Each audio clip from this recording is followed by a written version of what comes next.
next one. Look at here. I would like to give you some examples for the gestures. For example, go away. We can move the hands. We move forward, like go away, like the picture here, right? Okay, it means please do not come in. Please go out and go away. And another example, let's go. Let's go. You can upside down your hands and then you move towards outside. Let's go. Here, the next one, forget. Yeah, forget. You can use your hands like the picture here. It means please forget it. Or go fuck yourself. Yeah, this action. Okay, and some others one we have alone. If you could only imagine, or you size your pants, or look at that, or yeah, let's go. Okay, and we can have some more gestures. Let's look at here. As I said before, we can have some other gestures like thumbs up and thumbs down. They are very common in the world. And in the US or the ancient Rome, it is thumbs up. When you use thumbs up and thumbs down, it means it means that you agree or agree or that's okay. No, that's okay. No, okay. It means okay or yes. It means that you approve or you agree. And sometimes it is accepted. When you use thumbs up and thumbs down, it is accepted to mean good or yes in some countries. Especially in the US and ancient Rome, it is especially for approving or disapproving. I think in the US it is for approving, and in the ancient Rome it is for disapproving. Like Italy, right?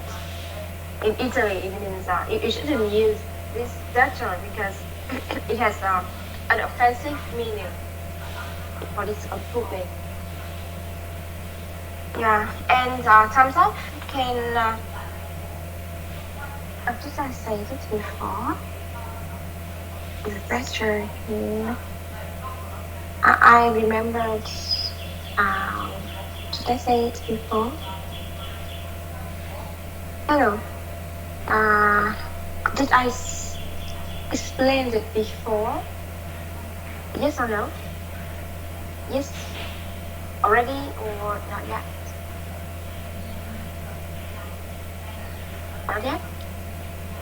Hình như cô giải thích cái này rồi đúng không các bạn? Không phải giải thích rồi không? Okay, alright. So however, a thumbs up can imply just the opposites in countries like Iran or Pakistan and Greece. Why? We shouldn't use a thumbs up in these countries because it's pretty offensive in this country. It has a negative meaning, so we shouldn't use it. Okay, we can use in the US and some other country, but we shouldn't use it in ancient Rome, in Italy, or some other countries like Iran or Pakistan and Greece. Okay. The next gesture, historically the V sign is considered a symbol of peace in the US. Ever cô chiếu vừa này. Cô chiếu. Thế từ nãy giờ các bạn không nhìn thấy gì hay là nó vừa mất? Cái vừa mất rồi. Cái lúc cô hỏi là cô nói cái này chưa, là lúc đấy nó mất luôn rồi. Okay. Can you see? In what cloud?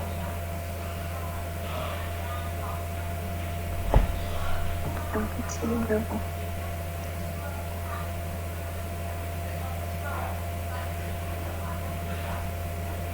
Where is 19?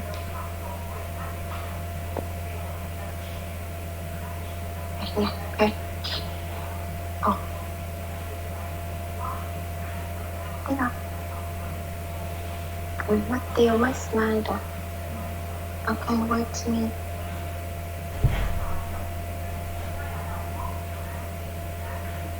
Walking ladder.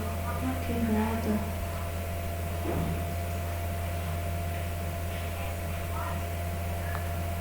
And this right is the center.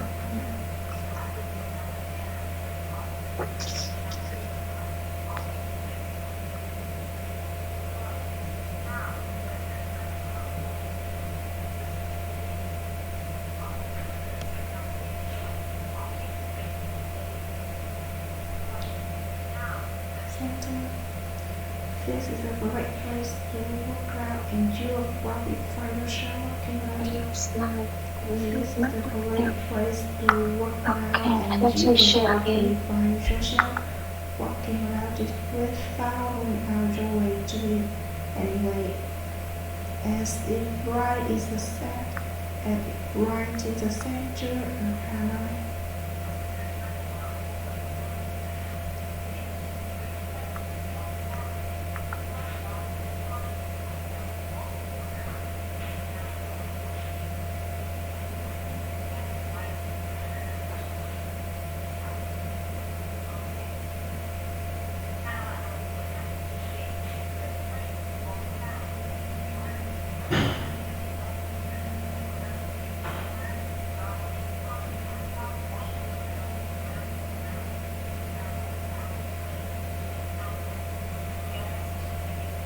As is right is the center of Hanoi.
Push, push.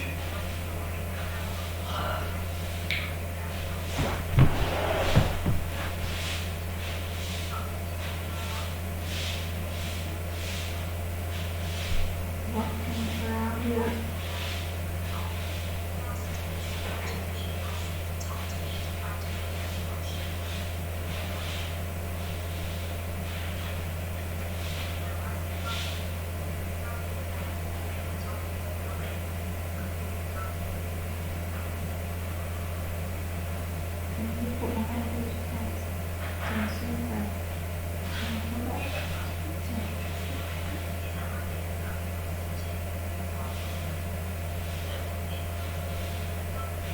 Okay, sorry, I was out of the team.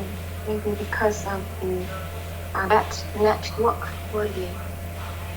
Hello, continue please. Hello, can you hear me?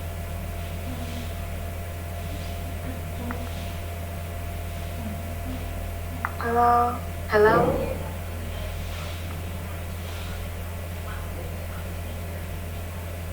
Hello, are you listening to me?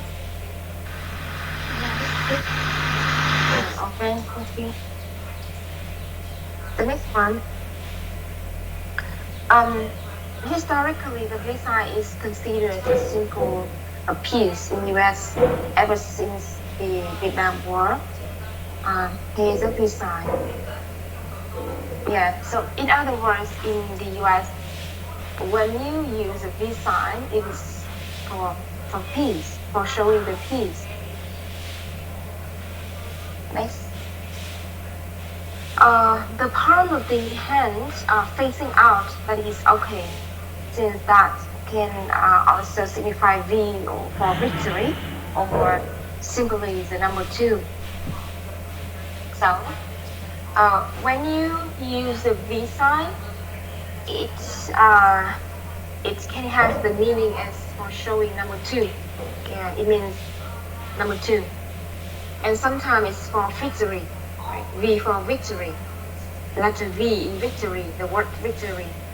And when you face out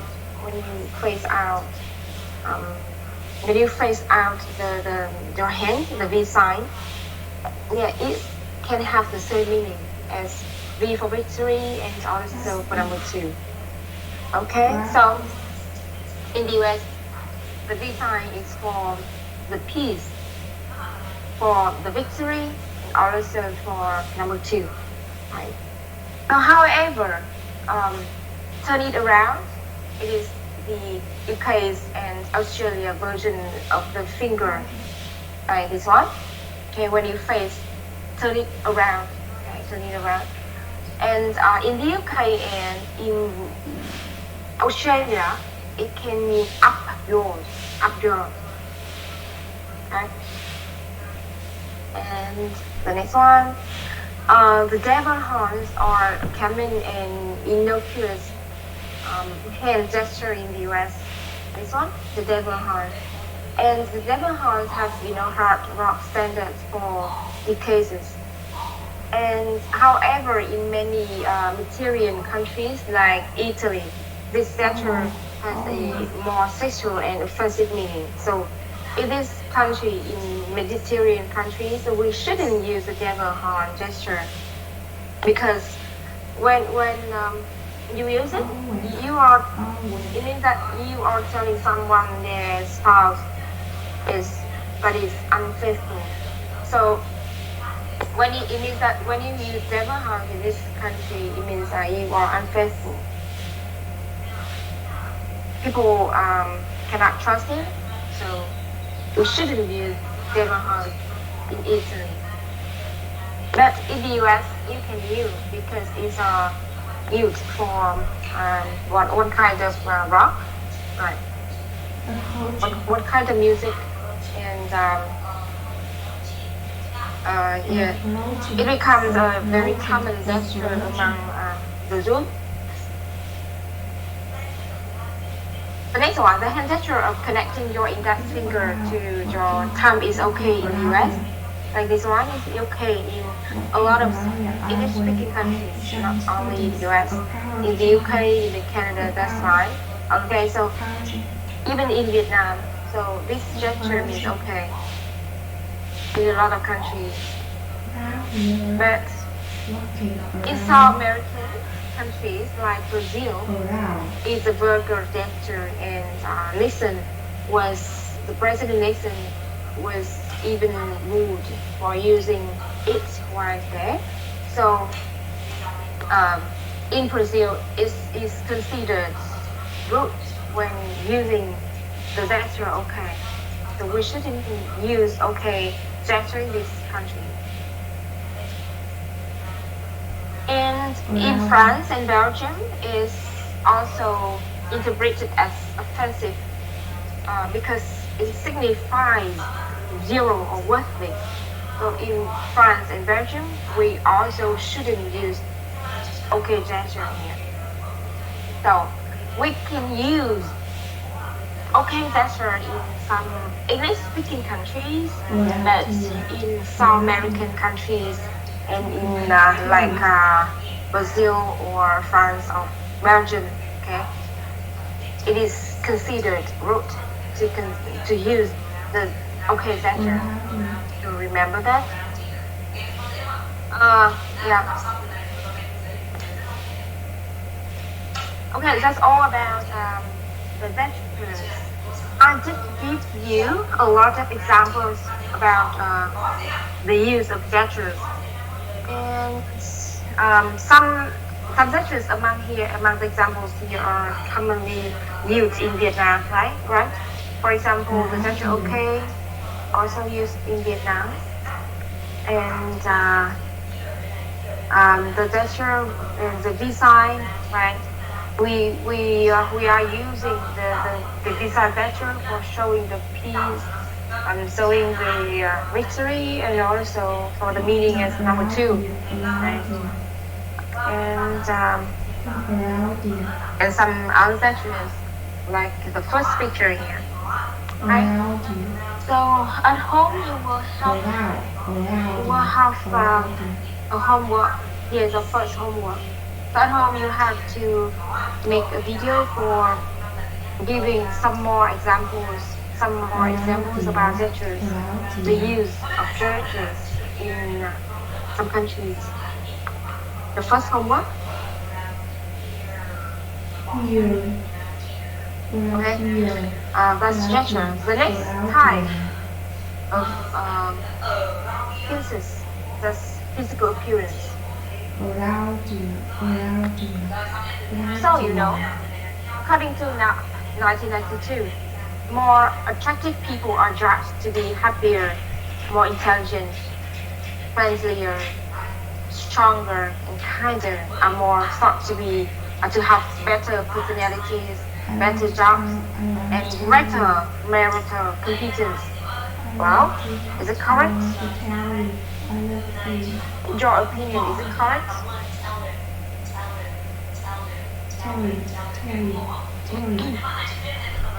Competence means that you have more knowledge.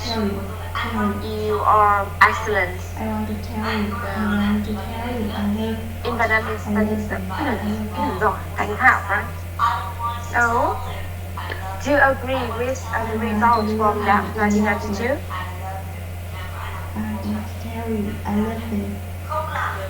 Do you agree?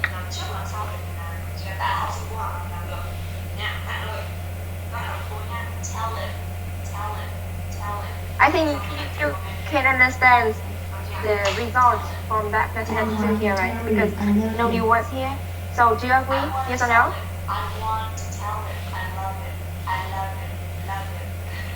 Have you ever seen that? Oh, this girl is very beautiful. She is high. Yeah. She is happier. Yeah, she's happy, she's intelligent, she's friendly, she's stronger and kind, and and based on her attractive appearance, she can have a better job, she can have more knowledge, she can have a better personality. Okay, so have you ever thought that? Have you ever?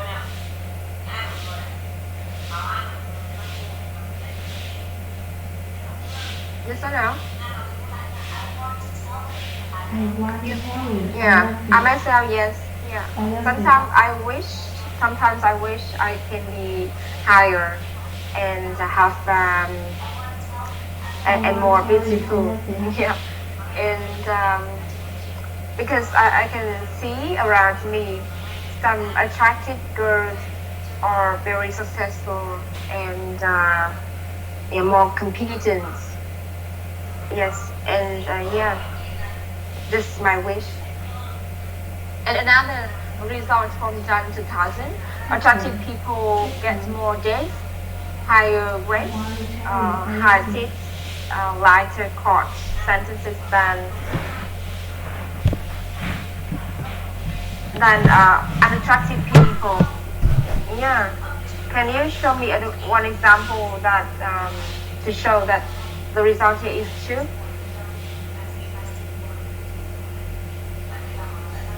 Các bạn có thấy thế không ạ? tức là những cái người mà có cái bề ngoài hấp dẫn hơn ấy thì sẽ thường kiểu như là hạnh phúc hơn, thông minh hơn, thân thiện hơn, rồi mạnh mẽ hơn, rồi tốt hơn, thậm chí là họ với cá tính, họ có cái cá tính rồi có cái có công việc tốt hơn, đúng không ạ? Có cái nhận thức tốt hơn, rồi họ có thể được yêu ái hơn trong mọi việc, kiểu như giống như là họ được gia hạn dài hơn này, rồi được điểm cao hơn này, được nhận tiền bo nhiều hơn này, đúng không ạ?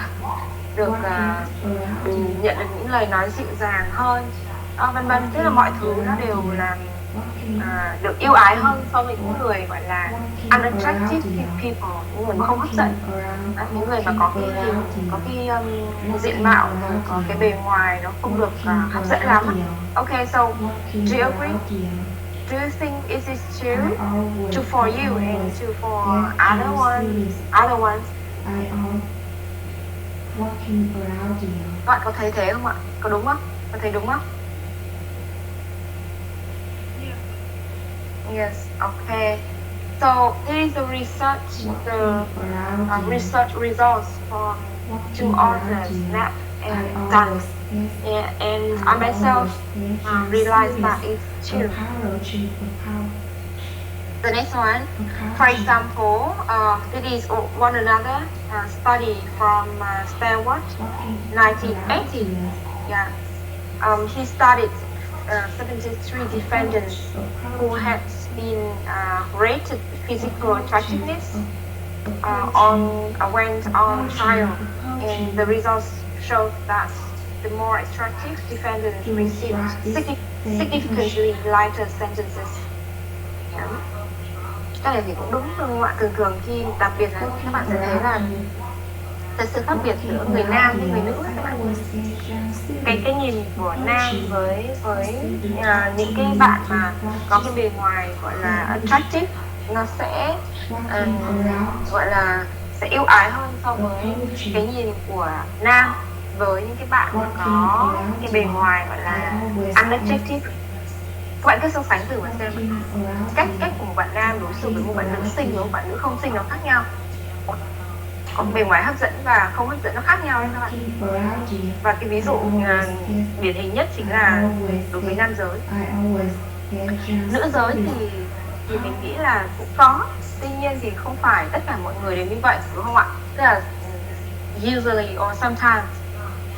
Thế còn nam thì thường cái always, mình nghĩ là nam là always rồi. Cái cách bạn nam mà đối xử với những bạn nữ xinh và không xinh ấy, thì nó khác nhau, thì mình thấy là cái việc đó là nó rất là thường xảy ra.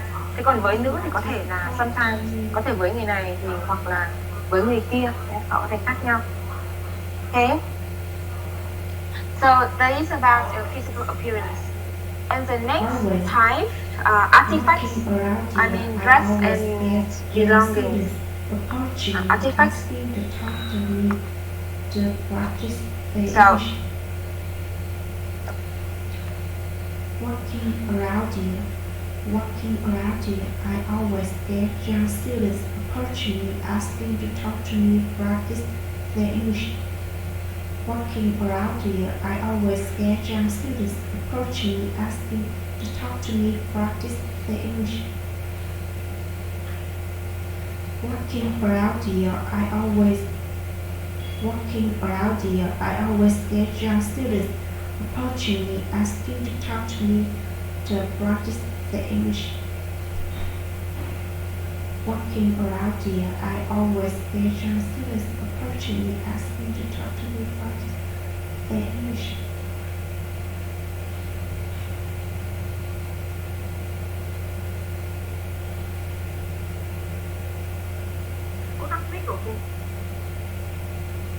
Walking around here, I always get young students approaching me asking to talk to me to practice their English. Walking around here, I always get young students approaching me asking to talk to me. Yep. Artifacts, you know, we are talking about dress and belongings. So artifacts, that is the general term for for showing that what you are wearing and yeah, what you're wearing like clothes or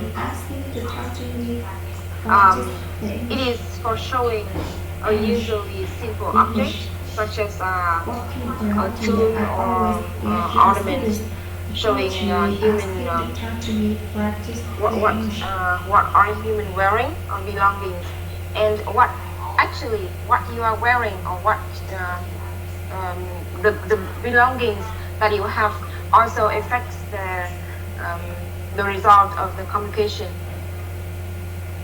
I mean, they dress and belongings can affect the communication. So now let's look at some detailed information here. Material objects as an extension of oneself. For example,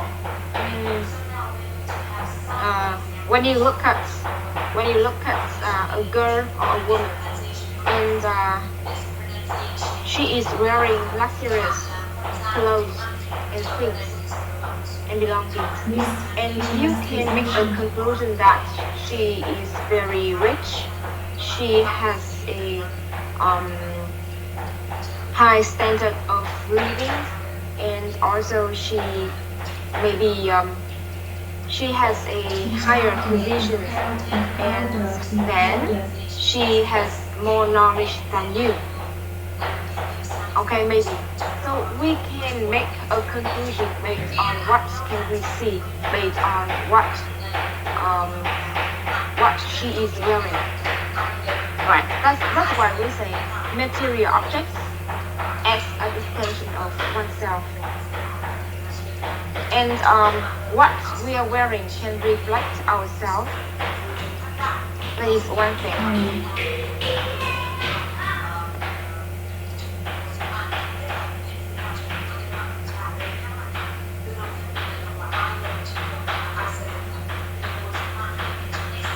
The next thing, clothing has the power to influence.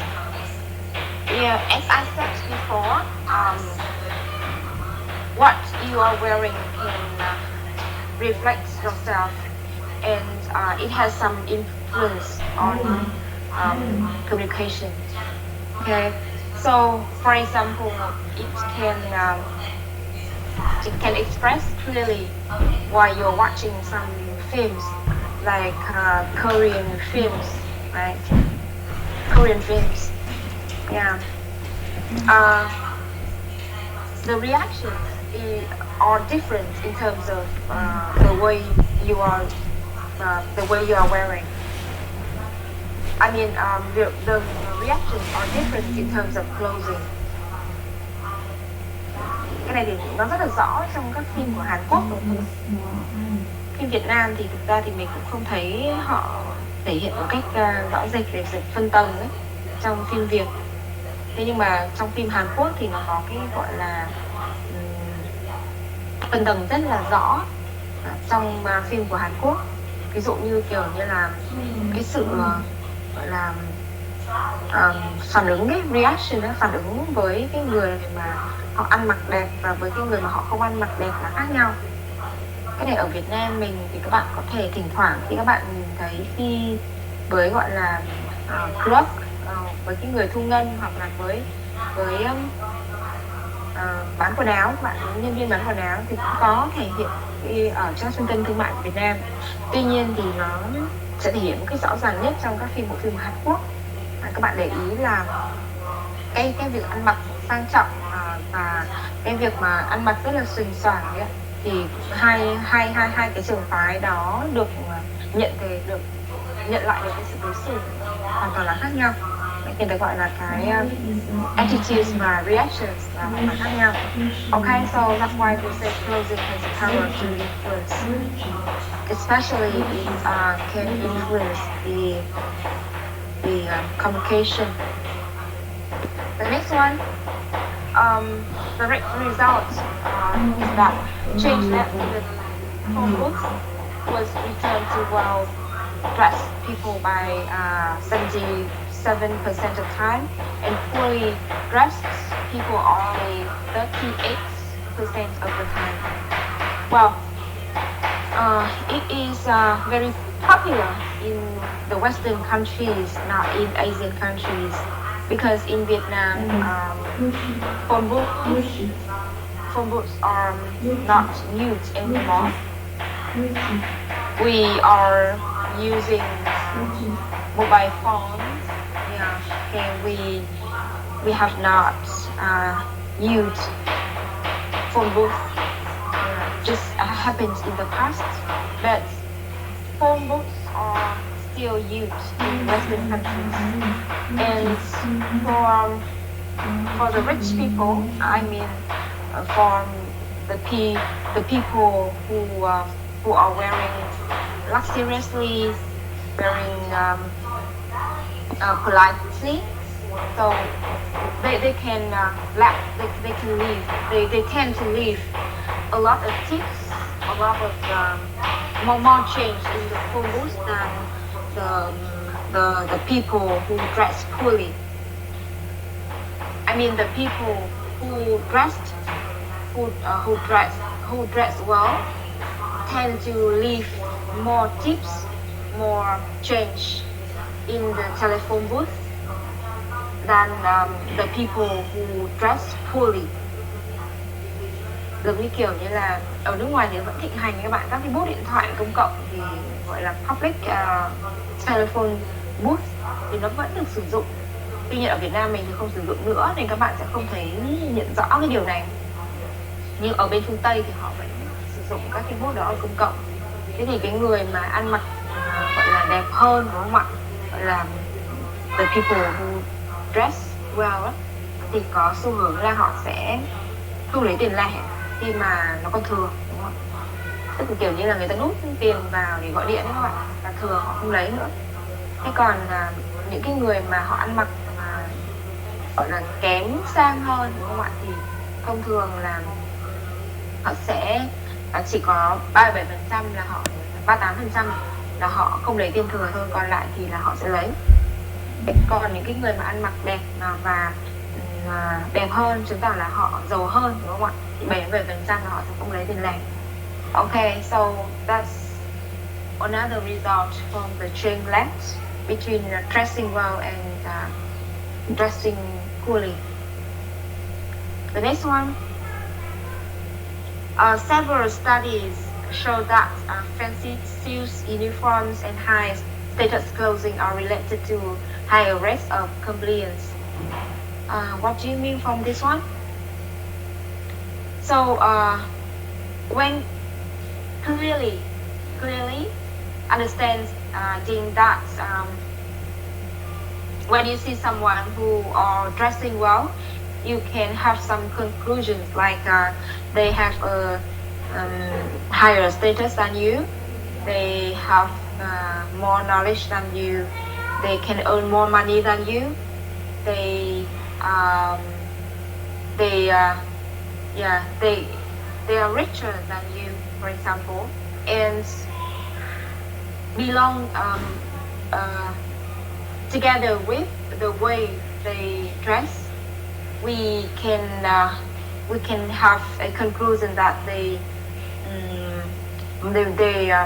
can be more intelligent than the others, or they have more knowledge than the others. That's why we say wearing fancy suits, uniforms, and high status clothing are related to higher rates of compliance. Đó, thì cái này mình có thể rút gọn là kết luận là kiểu như những người mà mặc quần áo đẹp hơn ấy, mặc những cái bộ vest rất là đẹp, suits mặc những bộ vest rất là đẹp, rồi mặc đồng phục đẹp, rồi mặc những quần áo mà dành cho gọi là high status, rồi do cái địa vị cao hơn đúng không ạ, thì thông thường nó liên quan đến cái trình độ hiểu biết. Ok, nó knowledge các bạn, liên quan đến cái việc hiểu biết, thì những cái người đó thì có xu hướng là họ sẽ hiểu biết hơn. Thì thực ra mà nói thì họ cũng, cái việc mà họ ăn mặc đẹp họ có thể liên quan đến cái địa vị xã hội này, mình có thể kết luận là liên quan đến cái gọi là social status, địa vị xã hội, rồi cái họ có cái vị trí công việc ấy, gọi là work positions, hoặc là social positions cao hơn những người khác, hoặc là họ có cái trình độ hiểu biết tốt hơn những người khác, cao hơn những người khác, hoặc là họ có thể kiếm tiền nhiều hơn những người khác, đúng không? Okay, so we have 4 conclusions from artifacts. I mean, artifacts, that is the way we dress, the way we own the belongings. So dressing well is better than dressing poorly, because you can receive the different reactions from the others towards you when you dress well and when you dress poorly. Next one. The situation governs appropriate dress. Yeah, so one more thing that defines the way you dress, that is a situation. For example, in a conference, you will dress politely, right? But when you have a party, you can dress impolitely or politely. That depends on you, on the way you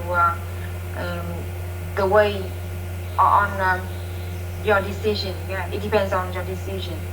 But normally, when we have a daily conversation or when we are going to work, we can dress informally. But when you are at a conference or when you are in a party, you should dress formally. So the situation can define the way you dress. Yeah, can facilitate the way you dress. Okay. So all of them about the artifacts. The next type,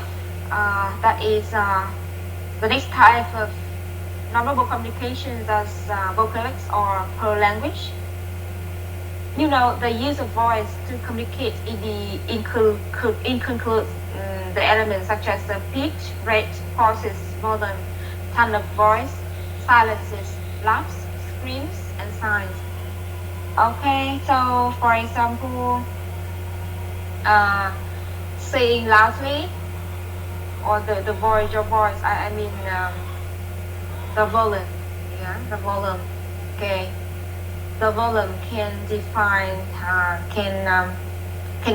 the effect of the communication, and also the tone, the pauses, the pitch. Okay, so about the language, I mean the use of voice. We can think of some elements like pitch, rate, pauses, volume, tone of voice, silences, laughs, or scream and signs. So all the elements here can affect the communication. And all the elements here are types of nonverbal communication, and the use of voice also affects the communication. So they belong to vocalics or paralanguage. Yeah. So later we will watch a video related to nonverbal communication, and we can understand deeply, all the types of nonverbal communication, and one of them that's vocalics. The next type of nonverbal communication. We have one more. We had more things about vocalics. Studies have found that people who talk louder, faster, and more fluently are more persuasive. It's true, right? When presenting in front of the class or in the conference. So whenever we talk louder, faster, and more fluent, it is more persuasive. People can be interested in you, and even in your speech. and people can easily understand the content of your presentation. And since then, it is more persuasive. That's very true, correct? That is certain. The next fact about vocalists, that is, deep voices are often viewed as more credible. Credible means believable. So, like when you're telling a story, whenever you have a deep voice, yeah, people can easily believe you. Yeah. It can be stressful and believable.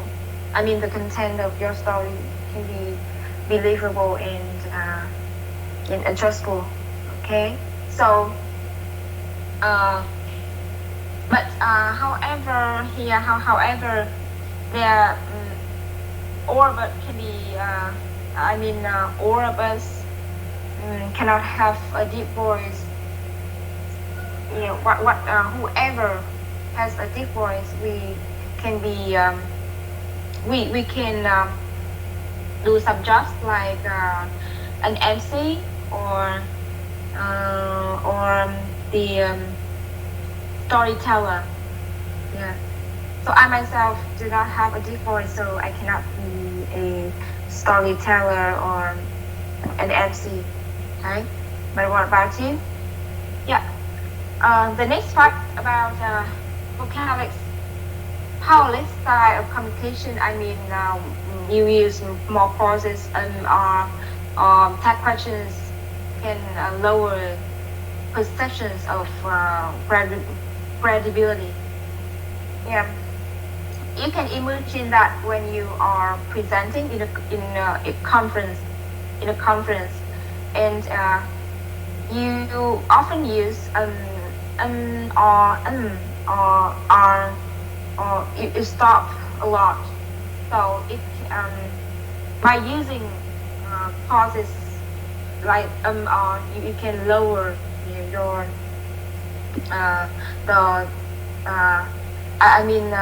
you can lower the perception, the understanding of the audience, and the audience will less believable on you. The next one. Okay, so that's all about the vocalics. What about the environment? So environment is one type of non-verbal communication. So what we surround ourselves with. Environment is what we surround ourselves with. For example, the way we decorate our house tells others a lot about us. Okay, so imagine that you are a girl and you like painting your house by using pink color. So what is the meaning from this action?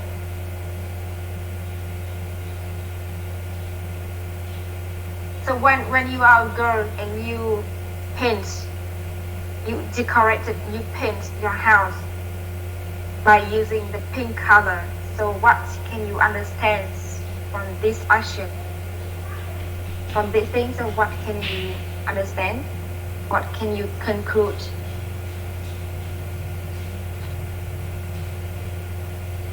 The boys Minh.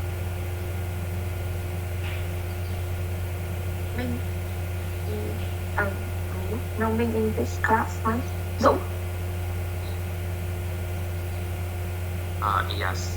Okay, so when you see a girl using the pink color to paint her house, so what can you understand? What can you make a conclusion?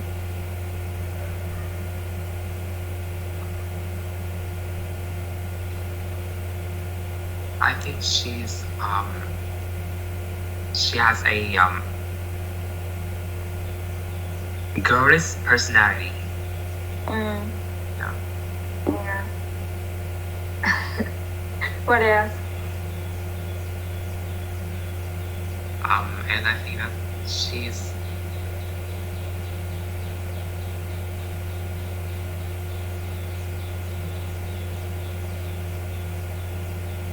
romantic personality. Yeah, I think she's romantic and she's kind of gentle girl. Sweetness, sweet. Yeah. Okay. So yes. So in order to define the meanings of the use of pink color, we need to understand the meaning of the pink color. Like the pink color is used for showing the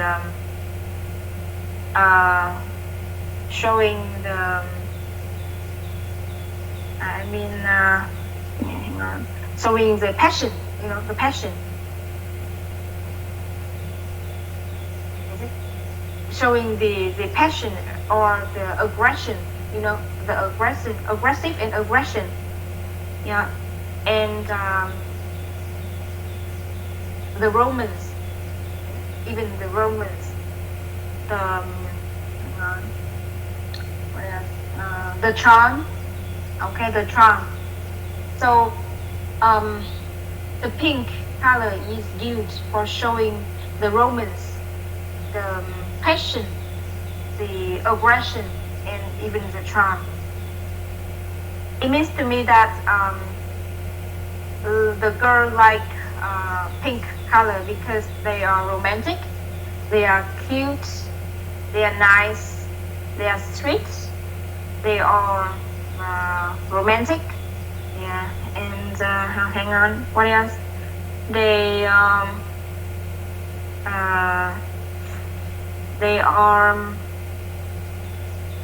sensitive. Yeah, they're sensitive. Okay, that's all.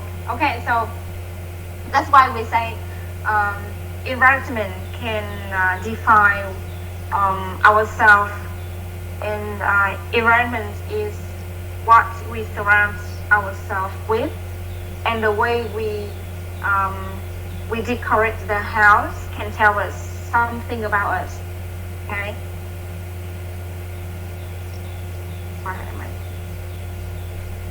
Environment is often used to, thank you Dũng for sharing your ideas. Environment is often used to influence non-verbally. For example, several researchers have found that supermarkets strategically placed products. Yeah, when you go to the supermarkets, you can see the way they arrange their products. For example, they can be found in different categories or areas. For example, this area is for selling the fruits, meat, or milk. Okay, Okay, so the way they arrange their products, they place their products, can define their style, their strategy. Yeah, okay, and strategic marketing. So that's why we say supermarkets strategically place products. That is one example for the environment, for the influence of the environment. For example, staples such as dairy, meat, and produce products. So I need to change something here. I just corrected and I forgot saving. Staples such as dairy and meat and other products.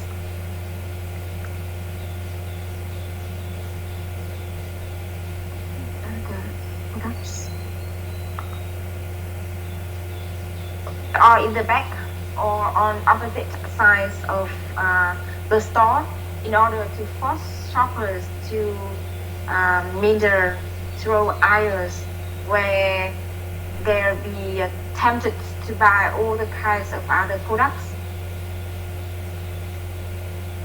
That's one kind of strategic marketing. I'm not a marketer, so just a general explanation only. Kiểu như là cái cách mà họ gì nhỉ? Họ sắp xếp các mặt hàng các bạn. Thường thì cái này nó thuộc về chiến dịch, cái chiến lược marketing của mỗi một cái công ty. Khi mà mỗi một cái siêu thị ấy, thì họ có một cái chiến lược marketing và sắp xếp các cái hàng hóa khác nhau. Kiểu như là khi mà các bạn nhìn thấy là những cái đồ như là đồ về sữa, về thịt, hoặc là những cái sản phẩm mà rau củ quả, những sản phẩm mà nó thường gọi là cái thời gian gọi là cái date nó ngắn hạn đấy các bạn, expired date nó ngắn hạn đấy, thì thông thường là họ sẽ để ngay ở cái lối đầu tiếp cận của cái người đi mua hàng, tức là họ sẽ sắp xếp được cái vị trí ngay cổng vào, đúng không ạ? Ngay ở cổng vào thì thường thì để thứ nhất là để nó thu hút cái bởi vì đây là những cái sản phẩm hàng ngày ấy, cấp thiết tiêu dùng hàng ngày, mình biết cái gọi là sản phẩm gì thiết yếu, đúng không ạ? Sản phẩm thiết yếu, cho nên là người ta sẽ trưng bày nó ngay ở cái lối đi vào và tiếp cận gần nhất đối với cái người tiêu dùng, để gọi là attract the eye contact of the consumers. Thì đây là cũng là một cái cách mà gọi là cái cách mà họ set up trong siêu thị, cũng là một nằm trong cái yếu tố về cái môi trường, đúng không ạ? Cái hoàn cảnh, và nó cũng ảnh hưởng đến cái chất lượng, gọi là đến việc giao tiếp. Thực ra cái cách mà mình mua hàng thì cũng là gọi là một cái hình thức giao tiếp các bạn, one way of non-verbal communication. Và khi mà chúng ta và thậm chí là cái cách mà họ sắp xếp cái giá hoặc kệ đồ trong siêu thị cũng là một cái cách giao tiếp phi lời. Qua cái hành động đó, họ muốn gửi đến cái thông điệp đến khách hàng là gì ạ? Là tôi muốn cung cấp cho bạn những cái mặt hàng thiết yếu tốt nhất, những cái sản phẩm ngon nhất, và tôi muốn bán chạy hàng. Thế nên có nghĩa là tôi show những cái sản phẩm này đến một cách dễ tiếp cận nhất với bạn, tức là mắt của bạn có thể đập vào ngay những cái sản phẩm thiết yếu, và các bạn có thể nhìn thấy những sản phẩm ấy rất là ngon, và nó có một cái gọi là thu hút cái ánh nhìn của người tiêu dùng. Và trong quá trình họ mua thì họ sẽ bắt buộc phải ghé qua, đúng không ạ? Họ phải ghé qua một lượt để xem mình cần những cái sản phẩm gì, rồi mới đến những cái sản phẩm khác. Ok, nó cũng là một cái cách marketing trong kinh doanh. Tuy nhiên thì cái hình thức mà marketing đó cũng là một cái cách giao tiếp phi lời. Họ qua đó họ muốn gửi thông điệp của họ, đúng không ạ? Okay, so that is about environment.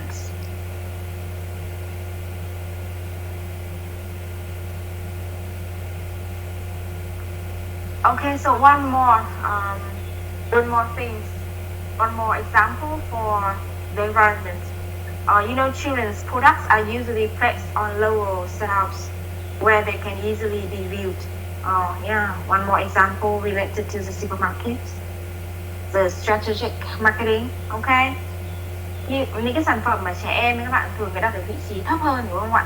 Vì sao ạ? Vì các bạn thấy là khi mà đi, ví dụ như mình cho con mình đi siêu thị chẳng hạn, thông thường là các phụ huynh mà cho con đi siêu thị thông thường là nó sẽ không chịu ngồi xe đẩy đâu ạ, và nó sẽ tự đi và khám phá.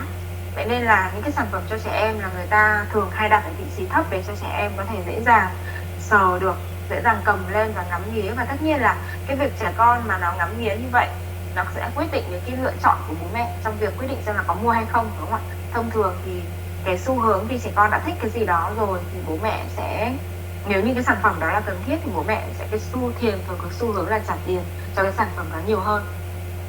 Okay, snack foods which appear to impulsive buyers are usually placed near checkout areas and at the end of aisles where they are to be snacked.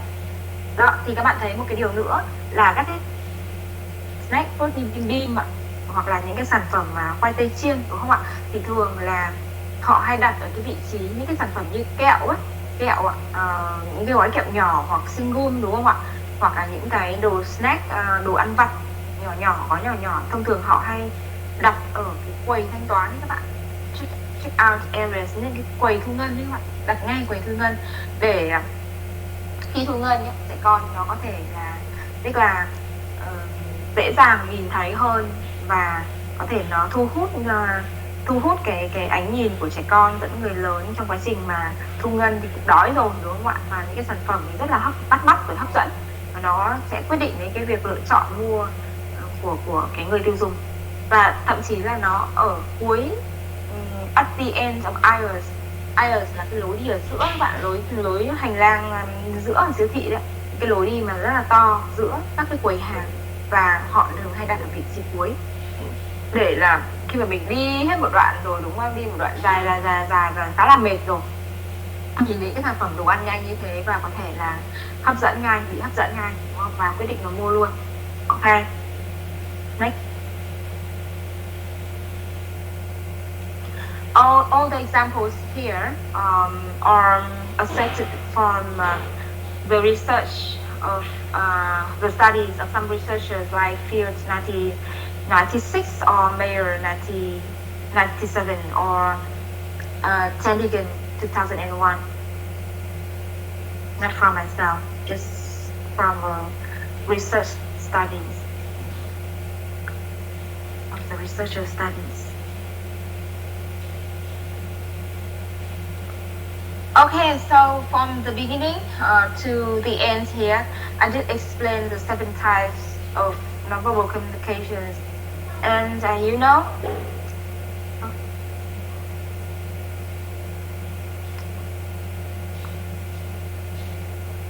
look back the 7 types of communication. Okay, now have a look back. The 7 types of nonverbal communication. Prosemics relate to the distance. Haptics related to the touch. Chronemics related to the time, right? And kinesis related to the movement. Yeah. And in the kinesis, we have a lot. We have 5 smaller types. We have body language. We have gestures. We have physical appearance. We have gestures, body language, physical appearance. What else? Oh, I cannot remember. So, yeah. Okay, I can type. Yeah, I can type and facial expressions. And artifacts related to the way we dress, the way we have the belongings. We use the belongings. And vocalics or paralanguage related to our voice, and the environment, the way we arrange the products in a supermarket, or the way we decorate our house, or the way we arrange the furniture in our home, or I mean the environment here that is related to the decoration. And the decoration and the arrangement. Okay, so 7 types of nonverbal communication. And now I want you to watch a video about what? Let me open the video. And I will tell you more. Hang on.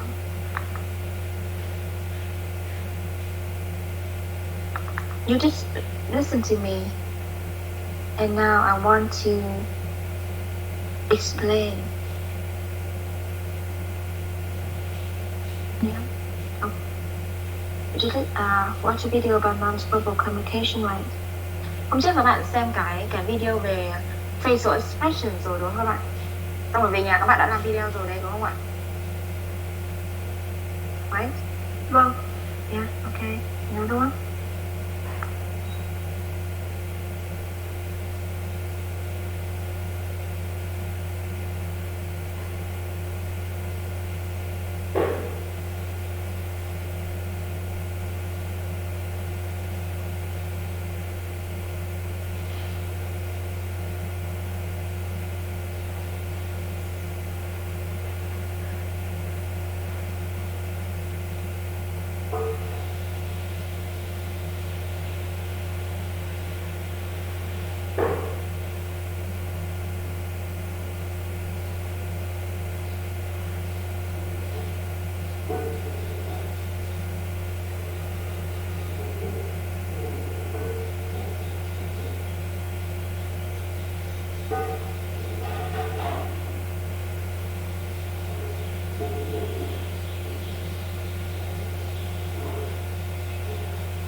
Okay, so everyone, now I want you to watch a video about gestures around the world. And can you take notes? And after watching this video, you can make a report, yeah, a short presentation for showing what can you remember from the video. Yeah, please watch the video and then take notes. And if you want to get my lucky stars, you can raise your voice and then make a report. Please. Gestures mean different things in different parts of the world.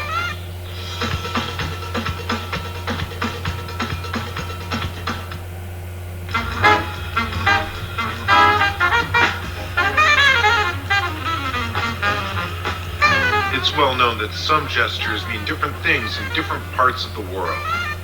In some places, such as Britain, this means everything's okay, while in Brazil and other places, it's considered obscene. And in still other places, such as Japan, it means money. In Italy, they might make this sign to emphasize a point, while in Jordan, it can mean, wait a second. Certain things often have gestures for them. For instance, in most places where drinking alcohol is popular, there's a sign for drinking or getting drunk. In the US, it's this. While in France, they grab and twist their nose, and in Russia, they flick their throat.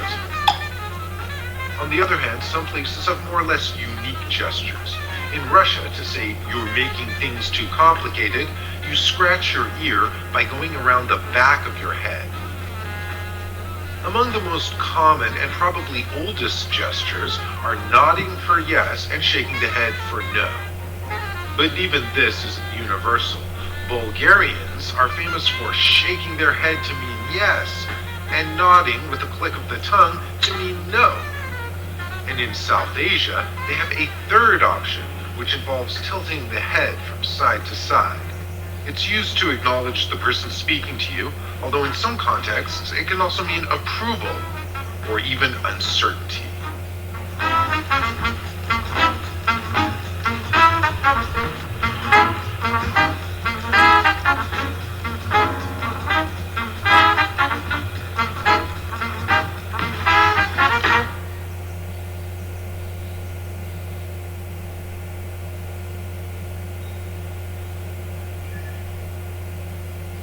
Okay, so I want you to watch again for one more time.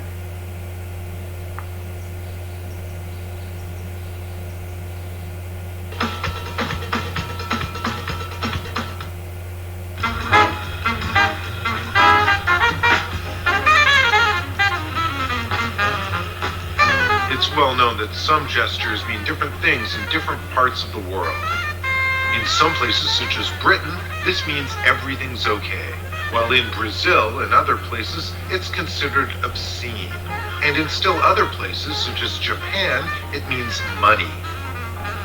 In Italy, they might make this sign to emphasize a point, while in Jordan, it can mean, wait a second. Certain things often have gestures for them. For instance, in most places where drinking alcohol is popular, there's a sign for drinking or getting drunk. In the US, it's this. While in France, they grab and twist their nose, and in Russia, they flick their throat. On the other hand, some places have more or less unique gestures. In Russia, to say you're making things too complicated, you scratch your ear by going around the back of your head. Among the most common and probably oldest gestures are nodding for yes and shaking the head for no. But even this isn't universal. Bulgarians are famous for shaking their head to mean yes and nodding with a click of the tongue to mean no. And in South Asia, they have a third option, which involves tilting the head from side to side. It's used to acknowledge the person speaking to you, although in some contexts it can also mean approval or even uncertainty.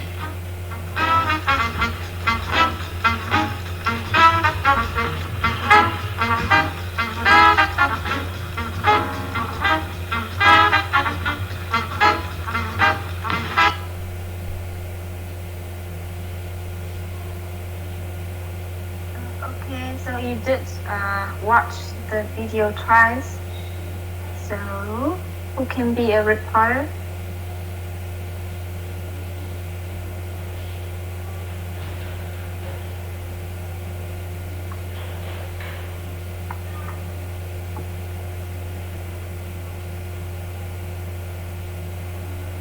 Yeah, so who can be a reporter? Welcome.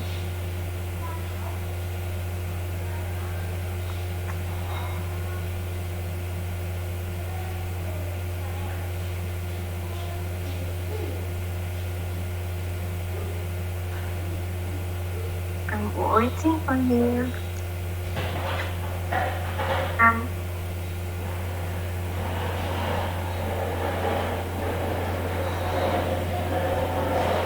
Do you want to watch again for one more time? Or that's enough?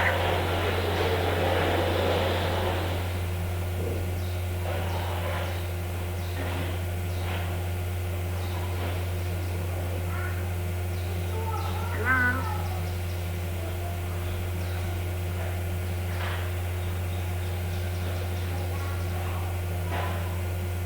Hello?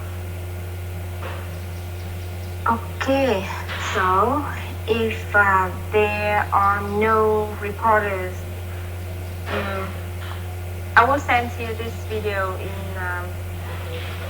the local group, and at home you have to watch again for more times, and then you will write down, take notes, write down all, you will write down the scripts here for this video, and then you have to take a photo for writing the script and then send to me in color proof. That is your second homework for today. Okay, that's your second homework. Next one, let's continue. Trong quá trình học các bạn phải take notes các bạn nha. Không take notes là đến cuối kỳ các bạn không có cái để học đâu ạ. Và mình đã nhắc là trong quá trình học các bạn mình đã gửi cái file notes cho các bạn ấy, file để các bạn ghi chép đấy. Trong quá trình học mình sẽ ghi ra những cái từ còn thiếu. Những bạn nào mà có máy in thì các bạn in ra, trong quá trình mình nhìn slide thì các bạn sẽ điền những cái từ còn thiếu đó vào. Nó cũng là một cái cách mà các bạn để ghi nhớ đấy. Các bạn nhớ là thi cuối kỳ là thi trắc nghiệm, thi trắc nghiệm, nên là nó trắc nghiệm toàn bộ cái nội dung mà các bạn học. Bài nào mình cũng nhắc rồi, đúng không ạ? Hôm cuối kỳ các bạn lại bảo là cô ơi em chả có gì đâu, cô em xin tài liệu nào. Mình đã nói ngay từ đầu là các bạn phải take notes để cuối kỳ các bạn học. Thế còn các bạn không take notes lại mà ban thuần các bạn chỉ tham gia ngồi nghe cho vui, hoặc là thậm chí là các bạn vứt đó, xong các bạn đi đâu đó, xong cuối kỳ các bạn bảo em không có tài liệu gì học, cô cho em xin slide không ạ. Mình sẽ không từ chối luôn các bạn nhé. Các bạn lưu ý là để chúng ta các bạn phải take notes lại. Thực ra take notes cũng là một cái quá trình để các bạn ghi nhớ từ ấy. Vì là thi trắc nghiệm lại cái nội dung mà chúng ta đang học đây. Cô cái bài đọc thứ hai đấy chỉ cần take notes tôi ghi ra vở thôi ạ. Cái video hả? Vâng. Đúng rồi, video chỉ take notes thôi. Rồi. Mình có một bài tập về nhà. Thứ nhất là các bạn sẽ hôm trước là các bạn mới chỉ làm video về facial expression thôi đúng không? Cái cử chỉ với khuôn mặt thôi đúng không các bạn? Mình phải làm body language ạ. Thế là có cả body language rồi à? Thì bây giờ mình sẽ làm về gesture. Cái video của hôm nay ấy, homework thứ nhất là các bạn sẽ làm về gesture. Các bạn sẽ làm cho mình quay cho mình 5 cái gesture mà các bạn thấy hứng thú á. Các bạn phải nói cái ý nghĩa của gesture đó mà mình sẽ hành động, minh họa bằng hình ảnh luôn, bằng hành động luôn. Và thứ hai nữa là các bạn sẽ xem cái video về gesture đó, mình take notes lại. Và cái gesture đó thì các bạn sẽ đưa ra ngoài những cái mà cô đã đưa các bạn nhé. Lấy thêm ví dụ khác, không lặp lại từng ví dụ mà cô đã cho các bạn xem hay là đã trình bày ở trên slide. Okay, the next thing I want to share with you is about functions of nonverbal communication. We have 1, 2, 3, 4, 5, and 6 functions. Okay. Look at the function here, the name of the function here. Repeating. Repeating, that is the first one. And the second function that is substituting. Substituting, that means replacing. Okay? And complementing. Complementing, that means making somebody more complete. And assenting, that means emphasizing something. And regulating, that means controlling something. And contradicting, that means saying opposite of somebody, saying something opposite of somebody. Yeah. So now let's discover in detail 6 functions of nonverbal communication here. The first function that is repeating. So repeating is the use of nonverbal behavior to say what you are saying in words. Repeating is the use of nonverbal behavior to say what you are saying in words. For example, we have the keywords ambulance. Ambulance here are the nonverbal behaviors that we use to display what we mean. Now look at the photo here. For example, saying no, then shaking hands afterwards. Yeah. So repeating is the way we combine saying in words and using nonverbal behavior. We combine saying words, saying no, and we combine together with the nonverbal behavior by shaking your head afterwards. Right. Okay, that's repeating. And another example for yes, you can say yes together with nodding your head at the same time. Okay, that is the first function, repeating. Cái này nó giống như kiểu như là mình nói nó kết hợp với hành động của các bạn. Khi mà mình muốn diễn đạt là yes thì các bạn có thể nói yes và các bạn kết hợp với gật đầu luôn. Like the photo here.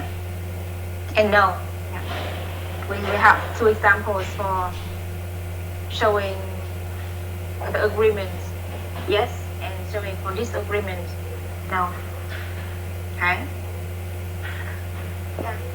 And the second function that is substituting, replacing something, right?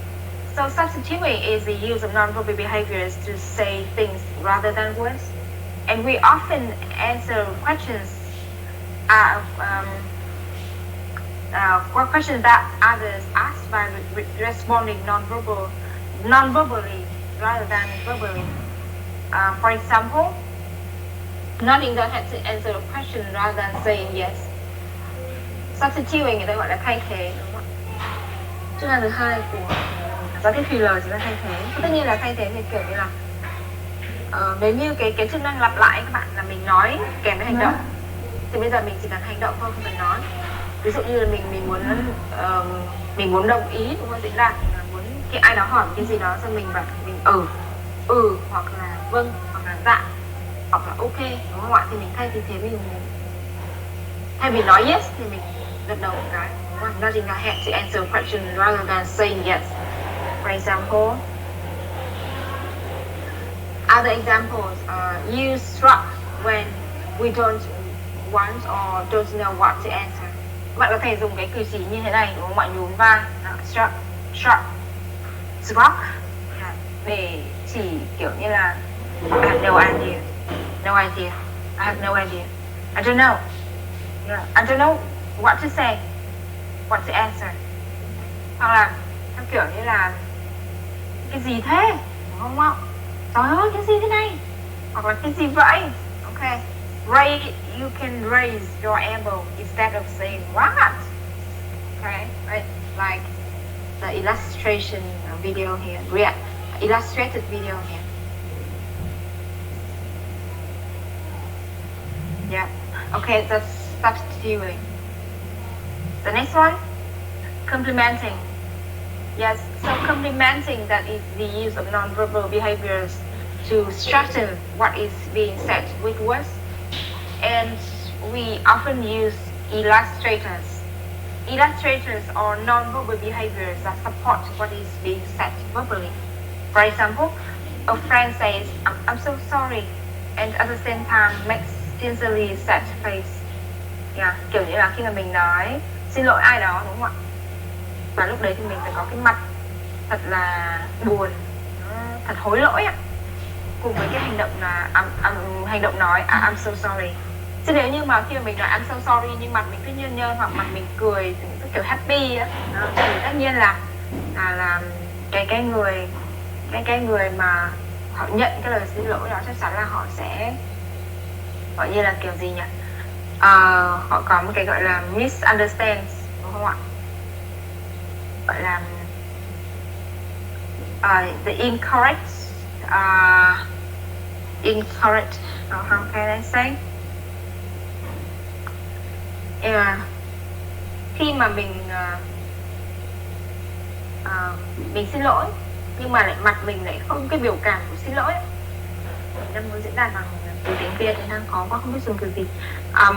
Tức là mình muốn xin lỗi ạ, tuy nhiên thì cái mặt mình nó lại không có cái biểu hiện của việc xin lỗi, thì cái người mà nhận lời xin lỗi đó thì họ sẽ thế nào?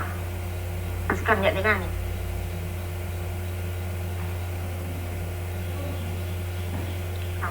Can I say? So, chấp nhận kiểu tức là gọi là cái lời nói của bạn là cái gì nhỉ? Incredible đúng không ạ? Đúng không? Unbelievable. Okay, so your words are incredible or unbelievable and untrustful. Yes, something like that. Okay, like this one. So I'm sorry to hear that. When you say I'm so sorry to hear that, yeah, you have to use a set face and combining with your tone of voice. Tức là khi mà mình nói cái câu là I'm so sorry to hear that, mình phải cái giọng của mình ấy cũng phải kiểu như là trầm buồn đúng không ạ? Chậm buồn. You need to say slowly and so slowly. I mean you need to have a slow pitch, slow tone. Yeah. Cái tốc độ nó cũng chậm nữa. Yeah. Mà cái tone ấy, cái giọng điệu của mình cũng phải trầm nữa, cũng phải chậm nữa. Yes. Và kết hợp cùng với cái khuôn mặt buồn của mình nữa, đúng không ạ? Thế còn nếu như mà khi mà mình nói là I'm so sorry to hear that, mà mình mặt lại cười toét hoặc mình nói I'm so sorry to hear that, thì chắc chắn là nó sẽ không truyền tải được cái ý nghĩa mà mình muốn diễn đạt, đúng không ạ? Okay. So that's complimenting. So in order to express any meaning, you need to strengthen it by using the nonverbal behavior together with saying words. Next one, assenting. Assenting. Assenting, that is the way we emphasize certain words in order to clarify what we mean. Okay, for example, saying no way in a slowly way, in a slowly way, in a playful tone, means disbelief or surprise of something. Ví dụ rõ nhất là theo kiểu như mình nói no. Có rất là nhiều các cái cấp độ nói no đúng không các bạn? Ví dụ như là khi mình gọi là gì nhỉ? Definitely disapprove.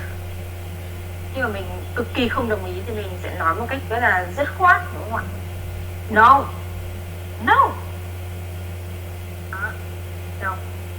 Dứt khoát.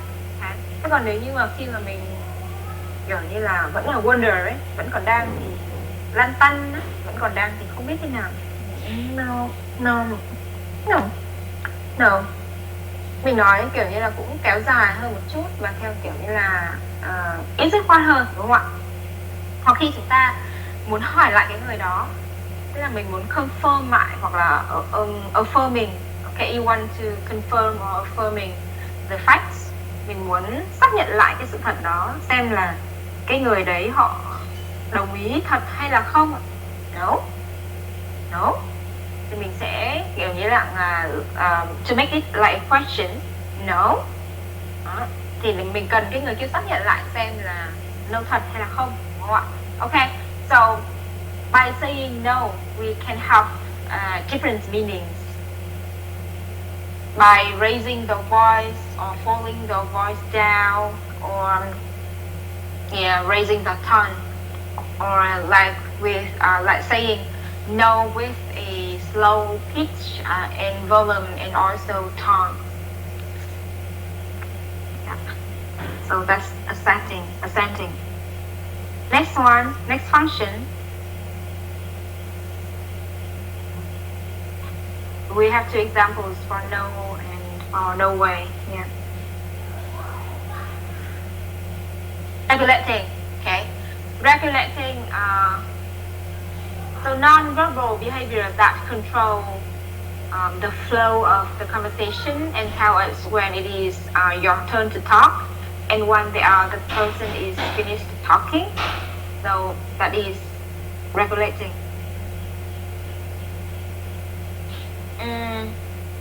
Okay, so how?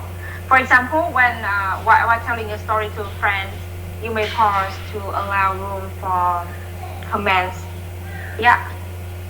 So the way we control the flow of the flow means the continuation, the continuance. Yeah, the continuance. The way we control the continuance of the conversation can tell us, can give us non-verbal cues to understand our meanings. Like for example, when telling a story, sometimes we pause. We pause. Yeah. So what do we mean when using a pause? We mean please give me my comments, give me my questions, please ask me some questions. Yeah. Cho thỉnh thoảng khi mà mình đang nói chuyện hoặc mình đang kể chuyện hoặc mình đang nói cái gì đó và mình dừng lại một chút. Thế mục đích của mình dừng lại để làm gì? Thì chỉ là bạn hỏi mình đi, bạn cho mình vài lời nhận xét đi. Okay. Yeah. Please give me some comments, please ask me some questions. Đó, thì cái hành động mà mình dừng lại như vậy nó chính là cái việc mà mình muốn mình đưa đến thông điệp của mình đến những người khác, tức là bản thân nó đã là non-verbal behavior rồi. Khi mình dừng lại nó đã là non-verbal behavior rồi, đúng không ạ? Và mình dừng lại là có mục đích. Mục đích thứ nhất có thể là mình đang khó diễn đạt, tự nhiên mình lại bị khó diễn đạt một chút này, mình đang chưa biết giải thích tiếp thế nào. Mục đích thứ hai của mình có thể là bạn cho mình thêm một số gợi ý đi. Please give me some suggestions and recommendations. Hoặc là mình dừng lại có thể là có với mục đích là bạn cứ nhận xét, bạn cho tôi nhận xét đi, tôi vừa nói xong nên bạn cho tôi nhận xét đi. Hoặc là dừng lại thì nó có thể là bạn cứ hỏi đi, bạn muốn hỏi gì cứ hỏi đi. Ok, kiểu như vậy. Thì bản thân cái việc pausing đó nó cũng đã là non-verbal behavior rồi, cái hành động filler rồi, và nó cũng là giao tiếp filler. Okay, so in conclusion, the action of controlling the flow of the conversation is also is also a non-verbal behavior. Yeah. Next one. Contradicting. So contradicting is when people are saying one thing yet their non-verbal behavior is telling us something completely different. Yeah, so that's contradicting. Đó là sự đối lập, đúng không các bạn? Tức là cái hành động của mình nó đối lập với cái lời nói của mình. Okay, so for example, a friend says, "I'm so sorry" while smiling. So your non-verbal behavior and your saying words are opposite. That's contradicting. So, in conclusion, a knowledge of several factors involved with nonverbal communication and awareness of its power will improve your ability to communicate with others. So you need to know all types of nonverbal communication and their functions. Yeah. Since then, you can have better communication. That's why we say the types of nonverbal communications and their functions have the power, and this power can help you improve your ability to communicate well with others. Okay, so that's my conclusion to this conclusion. Alright, so that's all about nonverbal communication, and we have finished unit 3, and now I have some exercises for you to review your knowledge of unit 3. Okay. Yeah. Rồi, các bạn đã kết thúc xong bài số 3. Mình bây giờ sẽ review lại toàn bộ lý thuyết của bài 3 các bạn nhé.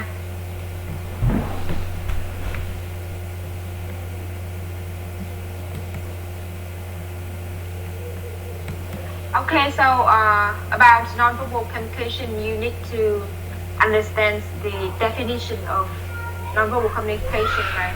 The first important key part, that is the definition. The second, that is the characteristics of nonverbal communication, right? Đặc điểm mình nhớ được cái 8 cái đặc điểm của nonverbal communication, là cái filler này. And number 3, the first key part, that is the 7 types of nonverbal behavior.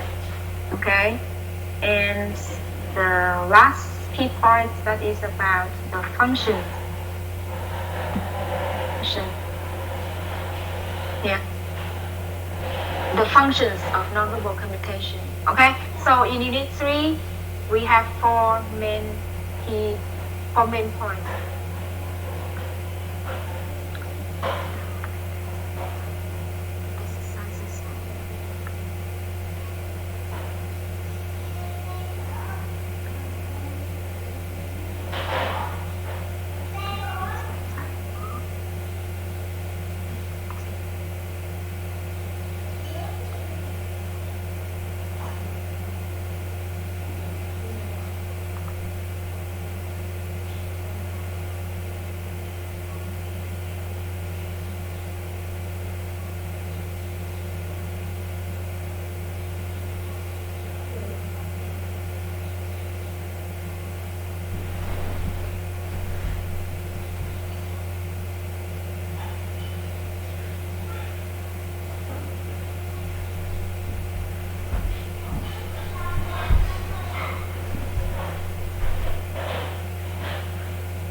Okay, so everyone, I sent you the link for the game in quizzes to review nonverbal communication in the other group. So can you play in 2 minutes? 3 minutes. 2 questions, so 3 minutes.